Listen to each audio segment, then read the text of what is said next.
ഇവിടെ ഒരു പാടുണ്ടായിരുന്നു, പക്ഷെ അതെല്ലാം പോയി. ഇവിടെ ഒരു ഹലോ ഗൈസ്, അപ്പം എൻ്റെ സ്കിന്നെന്ന് വെച്ചാൽ ഈ കുരുക്കൾ വന്ന് പാടായ ഒരു 6-7 മാസം ഇങ്ങനെ നിൽക്കും. അത് കഴിഞ്ഞിട്ടായിരിക്കും ആ പാട് പോകുന്നത്. അപ്പോൾ അതിന് വേണ്ടി ഞാനൊരു 3 വർഷമായിട്ട് യൂസ് ചെയ്യുന്ന ഒരു ക്രീമാണ് ഇത്. ഇതിൻ്റെ പേര് ഗ്ലൈക്കോളിക് ആസിഡ് ക്രീം 6% എന്നാണ്. ഇതിൻ്റെ വില വരുന്നത് ഐ തിങ്ക് നൗ 300 റുപ്പീസ്. പണ്ട് മേടിച്ചപ്പം ഇത്ര വിലയില്ലായിരുന്നു, പക്ഷെ ഇത് അടിപൊളിയാണ്. എനിക്ക് ഇവിടെ ഒരു പാടുണ്ടായിരുന്നു, പക്ഷെ അതെല്ലാം പോയി. ഇവിടെ ഒരു പാടുണ്ടായിരുന്നു, അതൊക്കെ ഞാൻ ഇത് തേച്ചിട്ടാണ് പോയത്. പക്ഷേ ഇത് തേക്കേണ്ട വിധം ഇന്ന് നിങ്ങൾ തേച്ചാൽ നാളെ തേക്കാൻ പാടില്ല. അങ്ങനെ ടോയ്സ് ആയിട്ടായി പരട്ടാൻ പാടുള്ളൂ. മസ്റ്റായിട്ട് നിങ്ങൾ സൺസ്ക്രീൻ യൂസ് ചെയ്യണം. ഇതിലത്തൊക്കെ ഇറങ്ങുന്നവരാണെങ്കിൽ ഇത് ഞാൻ റെക്കമെൻഡ് ചെയ്യില്ല.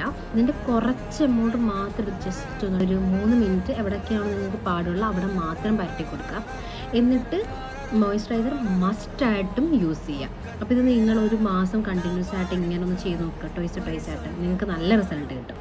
ടൈപ്പ് അനുസരിച്ച് വേണം. നിങ്ങളുടെ ഓക്കെ സ്കിൻ ആണെങ്കിൽ നിങ്ങൾക്ക് യൂസ് ചെയ്യാം, അല്ല സെൻസിറ്റീവ് സ്കിന്നൊക്കെ ആണെങ്കിൽ ഡോക്ടറിനെ കണ്ടിട്ട് യൂസ് ചെയ്താൽ മതി.